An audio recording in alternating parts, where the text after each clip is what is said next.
అమ్మ గీతాశ్రీ ఏడు చేస్తున్నామమ్మా? నీకేటమ్మా ఎంత కష్టం వచ్చింది?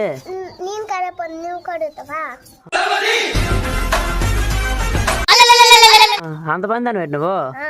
ఆహా, వంట వచ్చు నీకు? వంట వచ్చా? ఏ వంటలు వచ్చు? అన్నము, కూర, చారు, పప్పు, పాలు, జావా, పాలకాయలు, తుప్పులు. మీ నాన్న ఇష్టమా మీ అమ్మ ఇష్టమమ్మా? మా నాన్న, మా అమ్మ, మా నాన్న. నీకు ఎప్పుడు నుంచి వచ్చి పనులన్నీ? మొన్నటి నుంచి. పెళ్లి చేసేది ముచ్చాన్సరమా? ఎవరికి చేసుకుంటావమ్మా?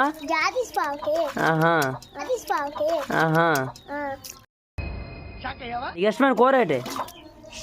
పప్పు, చారు, కొబ్బరి కూర, చిక్కుడుకాయ, చికెన్.